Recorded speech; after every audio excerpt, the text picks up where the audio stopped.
Hello and welcome, Brianne from Book Marketing. How are you doing today? I'm great. Nice to see you, Jen. Oh, thanks for coming on Thrive Entrepreneur Interview Series. We're super excited to have you. Of course, you're with Buck Marketing, and so you are located down in Port Colborne area. Yeah. And so tell us a little bit more about what you do, why you do it, and who you like to work with. So I'm down in the South Coast, which is pretty awesome. Sometimes we're the armpit of the peninsula and we get forgotten about. But no, it's great here. I'm actually just like a street away from the beach. So I like to think that I'm somewhere more tropical. But Buck is a boutique agency where we help small businesses with their marketing needs. So that kind of goes from everywhere to a rebrand or logo development to website builds and print materials, digital materials, social media, whole 9 yards. It's super fun. Amazing. So do you have kind of a certain size of business that you enjoy working with more than others, or a certain industry that you kind of have niched into at all? Yeah, so it's actually kind of like what I find the funnest part about being an agency is that I have clients of all different types of industries. Beauty. So I have some clients that work with seniors, where I have other clients that own restaurants or bakeries, and just kind of, it's very diverse. So I get to put on many different hats when working with all of them. Amazing.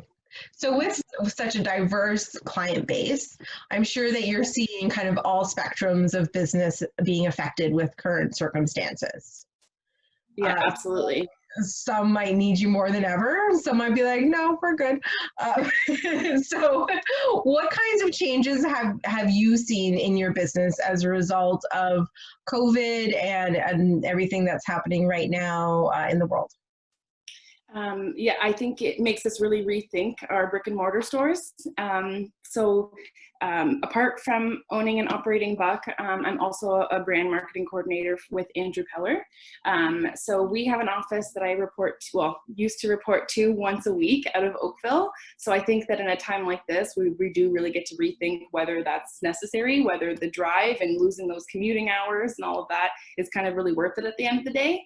I can tell you that I am enjoying like the extra 3, sometimes 4 hours that I have left at the end of the day that I would have kind of been eaten up sitting in the car. So that part has been really great. But I think like the biggest change for all my small business clients here is that some of them had to fully close their doors if they weren't online. And speaking of online, and and if you if you aren't sort of riding that wave of this change, then you may just have no business at all with your doors closed. So it's kind of interesting to see how businesses are adapting, and I'm just trying to help them the best way that we can to be able to still serve the public, to still get some business. Yeah, for sure. Do you see, I know you kind of commented on at least the commute in bricks and mortar. Do you see any other kind of changes that are being forced on business right now to kind of become a little bit more permanent?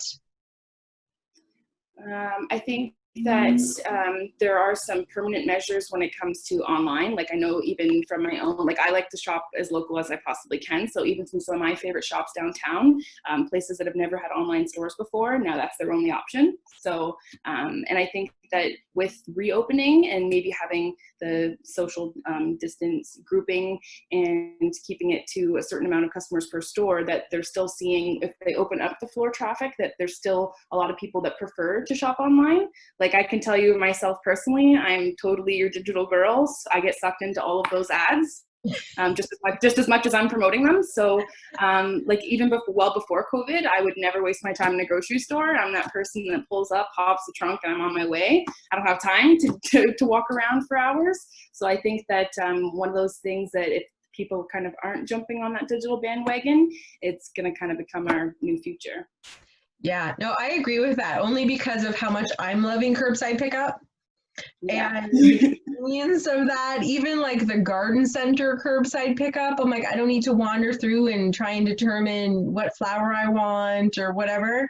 You just order them and you can see all the details. Yeah. And I agree. I think that's going to be a major change for businesses, and they'd be foolish to give up curbside pickup even when we are completely out of this as an option, because they've had to implement everything already. Why not just keep it there? Yeah, for and sure. I think that the demand from their customers is going to make that decision for them, really, at the end of the day. Yeah. Yeah, Yeah, no, exactly. even restaurants, where it's kind of the same, where you could always call ahead and pick up your order. Well, now some of those restaurants that were doing the pickup, they're actually just doing free delivery now. So now people are kind of getting a taste of that good life, and they don't want to go back. Right? Why get dressed and go eat in a restaurant when you can just have it dropped at your door, sit in your pajamas and enjoy? Exactly. I know. I have to say, there are some. I'm one of those that in the restaurant, I don't really want to have like a really messy food. I don't want to be the person that's wearing my meal. So I've had a couple of pickups from different restaurants in St. Catharines that are like a messier meal. Yeah. And I've just enjoyed the fact that I'm eating Yeah, no embarrassment. in the comfort of my own home, and they've traveled well. So I'm like, oh, that's never happening again. I'm not going in to eat in the restaurant. No, we're gonna order always. Absolutely. So how are you having to shift, if you are having to shift, your business at all to be able to accommodate your clients' needs right now? So I think that my business is shifting as a result, as like a natural result from my clients shifting. So for example, like one of the restaurants that I work with, they're now doing the window pickup out of the side window of the restaurant, and they're now in need of new materials that they were never in need of before. Like my clients serving seniors, they're now getting masks that they're in need of. So a lot of what the marketing aspect of what I do is for print stuff is providing these businesses with the materials to present themselves professionally in the community. So those materials that they need are now changing. Like for an example, there was a client that I was working with to do a banner stand to put the banner up in the bank. And we had gotten it printed and delivered and landed on my doorstep when it's now the banks are closed, right? So now it's rethink, go to a different direction and find a new way to kind of get your business out there in front of the consumers. Oh, exactly. Exactly. So do you find with even having to like rethink marketing initiatives that were previously kind of rolling out, are your days filled more with client activity now, or how are you coping kind of personally with the whole quarantine? And at least you don't have to drive to Oakville each week. I mean, that's always a good thing. But that's my one plus, but on a very personal level here, these last few months have been like the craziest months of my lives, because not only has there been COVID and there been lockdown, but my husband and I also just started a huge intensive renovation on our home.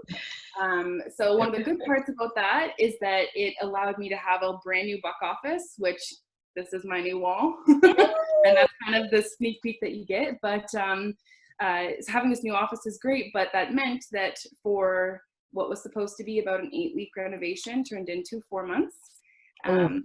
Well, 4 months living outside of our home. So with my husband and with our 140-pound dog. So we were kind of shacked up with my parents for a while we got the house done. And because of COVID, there was delays. So we are finally back in the house as of now. We've been here about a week now again, so it's starting to feel like home again. Starting to get back into my regular routine, and having an actual dedicated office to work in has made like a huge difference. Yeah, and I think a lot of people could even relate to you being displaced from your home in terms of an office space, because they're now suddenly at home and trying to make an office out of their dining room and trying to make that work on a regular daily basis. I think it's kudos to you. I was lucky I already had it set up. So I'm like, oh, I'm just going to stay in the office all day as opposed to going out to meetings. But yeah. And I find the worst part too is that not only like, okay, working from home, no big deal. I've already done that 4 to 5 days a week and that's my jam. Like I'm good with that. But then you're also living in a different household. Everyone else there is also forced to stay home with you. So, I mean, I'm not in the kid stage yet, so I don't have kids to kind of interrupt my meetings, but I definitely have other family members that play a part to that. So yeah, and I think that's it too. And when we talk about employers looking at remote working employees moving forward, I always kind of joke at like, well, if they're getting work done while their kids are at home all day, just imagine when the kids are back at school. Yeah, exactly. That productivity is gonna exactly right through the roof. So So other than, I mean, that's obviously it's a big challenge right now is to have, finally you're back in your home. Would that be your greatest challenge that you've experienced through this? Or is there something else either personally or professionally that you'd be like, nope, that tops being, Yeah, no, I don't think anything tops not being in your own home, especially when you have your home office and like that's your jam. But I think that what I'm seeing from like even some of my coworkers or through other business owners is that separation line is starting to get blurred. Because before it's like you physically go to your restaurant or go to your store and go to your other operation and then come home, where now because we're home, and I'm totally guilty of this too, I usually don't even know what time it is until my husband comes home. And then when he gets home, I usually just unplug the laptop and bring it with me to the couch. So there's not so much of that separation that we would normally have on a typical day, for sure. Yeah, I'm glad I'm not the only one that does that. It's like, oh, it's dinner time to move the laptop to the living room. Yeah, no, as long as there's a little bit of fun and play in there too. Yeah, for sure. So even though, I mean, you're super busy right now, which is fantastic. But if we're kind of fast forwarding to what might be a post-COVID world, how are you setting yourself up to kind of continue to be thriving and helping your clients in that new normal, whatever that new normal might be? Yeah. So first, I was going to say that too. Is I don't know if we ever will go back to what a regular normal is. And right, like even between you and I, with going back and forth, even sharing our experiences of how much we love the new curbside pickup and all that stuff, I really don't know if there will be a normal again. But I think that a part of this whole process is just adapting to it. I had posted something just the other day about reset, realign, and at the end of the day, even re-strategize. If people have the brick and mortar stores, nothing wrong with that at all. You just might have to get through more of that online media to get the consumers to come to your door. But I think that kind of just having those services available, at least, is the most that I can do. Yeah, exactly. And we're seeing so many changes, especially in retail. The retail landscape as a whole for the last 2 years, I would say that Amazon effect, as I like to call it, has really, like, we've seen some of the biggest players in the industry folding or filing for protection. And I know I've even had people talk to me and say, look, my dream is to have a boutique. Yeah. And immediately I say, well, don't even think about that until you have like an online store all set up. Like don't do one without the other, because you'll never survive. You need your proof of concept. Yes, I feel like a dragon's den right now. No, but it's true though. And even if you're like, oh no, I'm going to start a boutique right away, it's like, well, then you need to have that online component on day one. You can't be like 6 months, a year down the road, I'm going to work on my online store. It has to be like day one, it's there. And even to be clear, that doesn't necessarily mean like selling your products online, but you can't, in this day and age, you can't have a shop anywhere and not have a social media component to go with it to build up that brand, right? Yeah, no, exactly. So with all of the maybe spare time you've got going on, I don't know how much that is, but let's say you've got a little bit here and there. Do you have any like quarantine guilty pleasures? So normally in any other year, any other month, any other time, but 2020, which has been obviously the craziest year ever, I would tell you that like usually my guilty pleasure is some sugar or some sort of, like, I'm a sweets kind of person. But with all of this change of moving out of our home for the last like 3-4 months, I actually started doing keto, and I've been really proactive and really good with it. And now we have our dog, so I'm going on all these walks. So my normal pleasure of candy, I can say I've kicked, but the one pleasure I have that's a keto friendly pleasure would be Smart Sweets, because they are only 3 grams of sugar. So I feel like I'm allowed to have them, and they're delicious. Beautiful. Oh my God, I love that. We'll have to tell everybody, like, Smart Sweets. So where can you get them? Obviously online, I'm guessing? Yeah, online. And so I actually ordered them through Amazon, and they came right to my door. Love Prime. Next day, can't complain. Beautiful. Amazing. Yeah. So other than, I mean, you're always supporting small business because your clients then, and I know that you branch out all the way, all the time, sorry. Anyways, but how are you, is there anything specifically that you're doing right now to support small businesses, either through social media or anything kind of within in your business realm that you're doing right now? Yeah, so I'm just trying to share as much as I can that I find that's interesting and engaging and authentic to me and for Buck. Hmm. But at the same time, too, I think what I'm trying to do on an everyday basis is just be more mindful of local. So I think now it's more important than it's ever been. And Yeah. I've kind of been shouting that same message off the rooftop for years. But I think if we don't support our local businesses, then there are instances where they might be closed or forced to close their doors or do what they may. So I just think that for whatever my everyday purchase may be, whether it's Father's Day coming up or a birthday or anything like that, there's lots of different groups online that have just local people sharing all the stuff that they do. So for an example, like a Father's Day card that I just ordered from a business that I didn't know was like only a couple streets away from me. All this super fun stuff that I think just being more engaged in those social groups. Um, and then at the end of the day, it's also exciting because now I'm decorating my new office. So I'm trying to go to every local maker that I know to get some inspiring decor. So that's been fun too. Oh, beautiful, beautiful. And I think people underestimate the power of sharing on social media, especially when it comes to supporting local small business, because it They can think have you a have big to buy impact. a product and you don't have, it's not always that concrete, just liking and sharing and engaging so that more people see it, sharing those posts for sure. Yeah, yeah, exactly. Especially if, like you said, if it's authentic and speaks to you personally or your own values and you And I'm align with proud to that person. represent that brand. Yeah, Yeah, absolutely. yeah, definitely. That's Absolutely. amazing. So, how can the Gwen community support you? Is there anything we can do for you? I pondered on this question and really at the end of the day, I think that uh, think local for your own businesses. So like there are a few cases where like people may be hiring out of the community or even out of Niagara. So maybe just think more local when it comes to your needs. And then just sharing if it's not you, if it's a friend or family or someone else that you may know, just kind of spreading that message around that there's the same sort of skill sets and desires to help in our region here. Beautiful. I love that. That's a great message. Um, so firstly, if someone wants to start working with you, are you taking new clients? I am. Okay. I hate to promote um, you and then you'd be like, oh no, I'm not accepting any new clients. So I'll be like, no, for sure.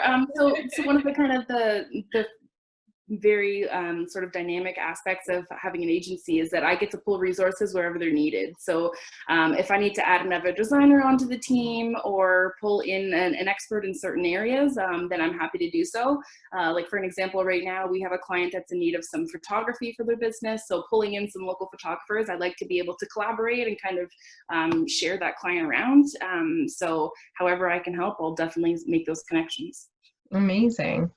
And so this is the final question, which was not one that I gave you in advance, but Okay. are you a coffee or a tea drinker?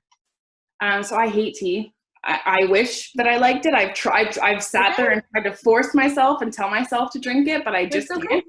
I think it's partly to do with the fact that like I only drink like very cold water. So maybe just because it's hot, I don't know. I'm just in general, I'm a cold drinker. So Okay. I'm gonna say coffee and but more specifically, it has to be iced coffee. Iced coffee, I love it. And it's perfect because like it is the season for iced coffee right now. I know even Absolutely. myself, I'll brew a pot and then I just keep it there all day because then I have iced coffee later on. That's actually the one thing I will miss of living with my parents is I used to take their extra coffee at the end of the day. See, you're gonna have to figure something out. Get iced coffee delivered. Yeah, There you go. this idea. Any final words of wisdom, tips, tricks, anything else you kind of want to share before we wrap up? I guess I would just say to not fear the change, that it may not be always a bad thing. I know that there can be a lot of negative things going on, especially in the news and within our community. So just kind of look to the positive side of that and kind of embrace what positive things can come out of this, and just kind of make it more of an enjoyable ride that way. Amazing, amazing. Well, thank you so much, Brianne, for joining us. And for everyone watching, then we will definitely tag you. They can get in touch with you for any of their digital or otherwise marketing needs. And yeah, so thank you so much for joining. Thanks for having me.